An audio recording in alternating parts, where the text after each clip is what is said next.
जय श्री राधे मित्रों।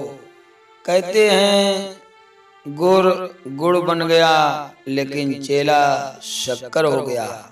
तो चेला कैसे शक्कर हो गया, ये कहावत कहाँ से चली और कैसे चली है, सुनते हैं ये बहुत ही सुंदर कहानी जो ज्ञानवर्धक भी है और हमारे जीवन में एक भक्ति का लक्ष्य लेकर आती है, जो भगवान से प्रेम करने की प्रेरणा देती है।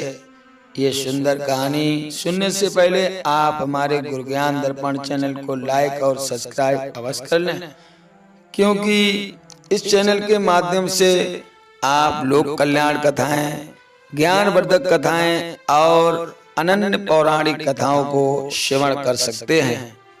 सुनते हैं इस कहानी को, ज्यादा देर न करते हुए बड़े भाव भक्ति के साथ इस कहानी का आनंद लेते हैं। एक भक्त हुए जिनका नाम है सुतीक्ष्ण भक्त। ये बहुत ही महान भक्त बन गए, लेकिन ये कैसे बन गए? एक समय क्या हुआ, महात्मा कंड के आश्रम पर अनेक चेला निवास करते थे और भगवान का भजन पूजन करते थे। उन्हीं चेलों में से एक चेला था जिसका नाम था सुतीक्ष्ण। सुतीक्ष्ण खाने पीने में बहुत लगाव रखता था। जब कभी समय मिलता तो कुछ न कुछ खाता ही रहता था।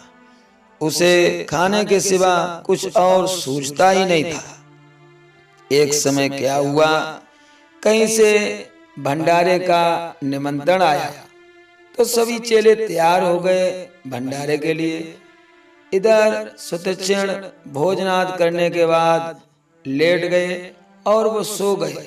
गुरुजी ने सोचा इसको ना ही जगाएं तो ही अच्छा है, क्योंकि आश्रम में भी तो कोई न कोई होना चाहिए। हो सकता है भंडारे में हम गए और भंडारे में ज्यादा विलंब हुआ तो आश्रम खाली रहेगा। तो गुरुदेव ने भी उस सुतीक्ष्ण चेले को जगाया नहीं और अन्य चेलों के साथ गुरुदेव भंडारे के लिए रवाना हो गए। भंडारे में जाकर समस्त महात्माओं की आवभगत हुई। बड़े प्यार के साथ भंडारा प्रारंभ हुआ। धीरे धीरे समय बहुत बदल गया। गुरुदेव कुछ समय बाद लौट करके आ गए। सुतीक्ष्ण नींद से जाग चुका था। इधर सुतीक्ष्ण कहने लगे, गुरुदेव आप भंडारे में गए, मुझे क्यों नहीं लेके गए? गुरुदेव कहने लगे, तुम तो सो रहे थे इसीलिए नहीं ले जा पाए। सुतीक्ष्ण कहने लगे, गुरुदेव अब की बार भंडारा होगा तो मैं स्वयं नहीं जाऊंगा। क्यों? क्योंकि आप मुझे भूल गए थे। सभी ने बढ़िया बढ़िया मेवा मिष्ठान पकवान खाए होंगे और मैं ठहरा आश्रम की सफाई में लगा रहा, बहुत सारा काम किया, आप मुझे ले नहीं गए। गुरुदेव कहने लगे, नहीं नहीं, अब की बार भंडारा होगा तुम्हें सर्वप्रथम ले चलेंगे। थोड़ा समय गुजर गया। एक जगह से भंडारे का फिर निमंत्रण आया। गुरुदेव कहने लगे, सुतीक्ष्ण भंडारे का निमंत्रण है, चलना है। सुतीक्ष्ण कहने लगे, नहीं गुरुदेव आप मुझे लेवा नहीं ले गए तो मैं जाने वाला भी नहीं। गुरुदेव कहने लगे, तू नहीं जाएगा, तू भंडारे पर ही रहे, आश्रम पर ही रहे। और सुन, अगर भंडारे में मुझे ज्यादा विलंब हुआ तो ठाकुर जी को स्नान ध्यान करा के उनको भोग लगा देना, आरती वगैरह सब कुछ कर देना। सुतीक्ष्ण कहने लगे, ठीक है गुरुदेव, यदि आपने कहा तो आप यहाँ की व्यवस्था की चिंता न करें। गुरुदेव भंडारे के लिए समस्त चेलों के साथ चले गए। सुतीक्ष्ण बहुत परेशान था। गुरुदेव ने दोबारा हमसे क्यों नहीं कहा चलने के लिए? मैं तो भंडारे में चलने के लिए तैयार था। अब उसे गुस्सा भी आ रहा था और वह सोच रहा था मैं क्या करूं? भंडारे में पकवान बनाना, भोग लगाना, ये सब कैसे हो पाएगा? लेकिन कोई चिंता की बात नहीं, गुरुदेव अभी आ जाएंगे, काम सब हो जाएगा, ये सोच विचार कर रहा था। उधर क्या हुआ, गुरुदेव भंडारे में पहुंचे तो भंडारे में बहुत विलंब हो गया। यहाँ तक कि गुरुदेव रात भर वहीं पर रहे चेलों के साथ। सुदक्षिण इधर सोच रहा था क्या करें। शाम को जैसे तैसे उसने साफ सफाई करके आरती प्रसाद कर दिया। लेकिन सुबह हुई तो सुदक्षिण को ठाकुर जी को गंगा भी स्नान करानी थी। तो उसने क्या किया, ठाकुर जी को उठाया और गंगा स्नान कराने के लिए चल पड़ा। लेकिन शाम का भूखा, कई बार खाने वाला, एक बार भी कुछ मिला नहीं। भूख उसे बहुत परेशान कर रही थी। सुदक्षिण गंगा के पास जैसे पहुंचा तो उसने वहां क्या देखा, वहां पर जामुन के वृक्ष खड़े थे और उसमें बहुत मीठे जामुन लगे थे। काले काले जामुनों को देखकर सुदक्षिण का मन जामुन खाने पर उतर आया। उसने सोचा कुछ भी हो जाए मैं जामुन जरूर खाऊंगा, क्योंकि मैं भूखा भी हूँ। इसके बाद ही ठाकुर जी को स्नान करा के और आश्रम पर ले जाऊंगा। अब वो इधर उधर परेशान था, जामुन मिले तो मिले कैसे, कोई युक्ति उसके हाथ में नहीं आ रही थी। तो उसने क्या किया, उसने ठाकुर जी की बटिया को ही उठाया और जामुन के ऊपर चला दिया। जो कुछ 2-4 जामुन गिरे वो तो उसने खा लिए। देखा ठाकुर जी तो गंगा में गिर गए।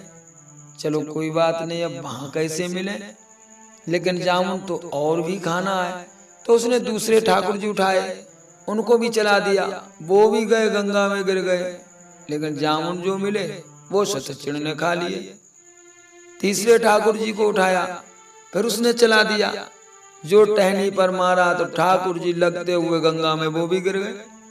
लेकिन जामुन सारे टूट कर नीचे आए। सुदक्षिण ने बड़े प्रेम से खाए। इसके बाद जामुन तो खा लिए, अब ठाकुर जी कैसे मिले। लाख कोशिशें करने के बाद गंगा में ठाकुर जी को न ढूंढ सका। अब वो विचार करने लगा, गुरुदेव आएंगे, ठाकुर जी के बारे में पूछेंगे, मैं क्या कहूँगा, ये मैंने क्या कर दिया। भूख के चक्कर में ठाकुर जी को गंगा में फेंक दिया, अब मैं क्या करूं। सुदक्षिण बहुत परेशान था। लेकिन उसके मन में विचार आया, गुरुदेव क्या जाने कि ठाकुर जी कैसे हैं। तो उसने विचार किया, ठाकुर जी तो भी काले काले थे, इधर जामुन भी काले काले हैं। तो उसके मन में विचार आया, चलो जामुन रख लेते हैं। तो उसने ठाकुर जी की जगह काले काले जामुनों को उठाकर रख लिया और वह आश्रम पर आकर उनको रख दिया। सुबह हुई, गुरुदेव जी आ गए और भोजन भाव हुआ बड़े प्यार के साथ। गुरुदेव ने पूछा, ठाकुर जी को स्नान करा दिया? बोले हाँ। और कहने लगे भोग भी लगा दिया। अरे बड़ी अच्छी बात है। वो दिन तो कट गया, सुदक्षिण के ऊपर कोई डांट नहीं पड़ी। अब दूसरा दिन आया, सुदक्षिण सोचने लगा, गुरुदेव ने अगर कहीं जान लिया तो क्या कहेंगे। इधर गुरुदेव ने सोचा, लाओ ठाकुर जी को स्नान करा दें। तो स्नान करने के बाद गुरुदेव जी गए, ठाकुर जी को उठाया। अब ठाकुर जी तो थे नहीं, वो तो थी जामुन। और जो पानी डालकर उनको रगड़ा तो गुठली गुठली रह गई, छिकला छिकला बाहर हो गया। गुरुदेव ने देखा, ये क्या है, ये तो जामुन है, ठाकुर जी कहाँ हुए। अब तो गुरुदेव आग बबूला हो गए। अरे सुदक्षिण इधर आओ। चेला को बुलाया, कहने लगे, ये बताओ ठाकुर जी तो है नहीं, यहाँ तो सब कुछ जामुन लग रहा है। सुदक्षिण कहने लगे, गुरुदेव थे तो ठाकुर जी, लेकिन ये सब कैसे हो गया।